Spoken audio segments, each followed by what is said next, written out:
তবে আমরা সকলকে আহ্বান করব ধৈর্য ধরতে।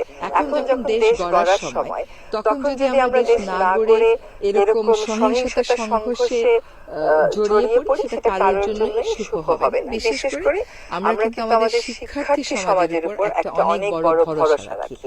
দেশে যে ফ্যাসিজম চলে গেল, গণতন্ত্রের পথে যাত্রার একটা সুযোগ তৈরি হলো, এই জন্য শিক্ষার্থীদেরকে আমরা সবসময় অভিবাদন জানাই। তারা যেন এই জিনিসটাই সবসময় তাদের মনোজগতে রাখেন যে গণতন্ত্রে যাওয়ার পথটা এমনিতেই আমাদের জন্য খুব কঠিন। তারপরে আমরা যখন যাত্রাটা শুরু করলাম, কোনো অসহিষ্ণু আচরণ রেলের জন্য যেন সেটা বাধাগ্রস্ত না হয়, আর সকলকেই ধৈর্য ধরতে হবে, কারণ সকল বিবাদে, সকল বিরোধেরই শান্তিপূর্ণ সমাধানের পথ তো রয়েছে। প্রথম কথা হচ্ছে যে চীনের যে পরিকল্পনা, এটা আমরা পত্রপত্রিকা মারফত জানতে পেরেছি, এবং এটা হচ্ছে বিশ্বের সর্ববৃহৎ জলবিদ্যুৎ প্রকল্প। সে ব্যাপারে আমরা আনুষ্ঠানিকভাবে চীনকে জানিয়েছি যে তার প্রকল্প সম্পর্কে আমরা তথ্য চাই।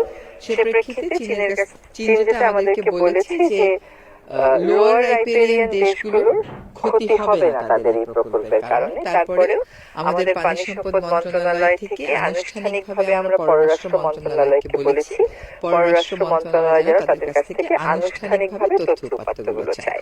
তথ্য উপাত্তগুলো না পেয়ে আসলে কনক্লুসিভ কোনো কিছু বলা সম্ভব না। আর ভারতের যেখানে বাঁধের কথা বলছে, ওখানে কিন্তু এখন অভ্যন্তরীণ প্রচুর বিরোধিতা রয়েছে। দুটো ক্ষেত্রে আমরা কনসার্ন এই জন্য যে আমরা তো লোয়ার রাইপেরিয়ান দেশ। আমাদের যদি পানির প্রবাহ একদিকে তিস্তায় কমে গেছে, অন্যদিকে পদ্মায় কমে গেছে, এখন যদি ব্রহ্মপুত্রেও কমে যায়, আমরা নদীমাতৃক বাংলাদেশের যে ক্যারেক্টারিস্টিক্স, ওটা নিয়ে একটা বড় ধরনের কম্প্রোমাইজে পড়বো। কাজে উভয় দেশের কাছ থেকে আমরা তথ্য, একটা চাওয়ার প্রক্রিয়া শুরু হয়ে গেছে, আরেকটা তথ্য চাইবো, এবং আমাদের স্বার্থকে অক্ষুণ্ণ রেখে যেন তারা কাজ করে সেটা নিশ্চিত করার চেষ্টা করব। এখানে যেটা একটা নতুন মোড়, সেটা হচ্ছে যে সবসময় বাংলাদেশ বলে ভারতকে যে আমার স্বার্থ অক্ষুণ্ণ রাখতে হবে।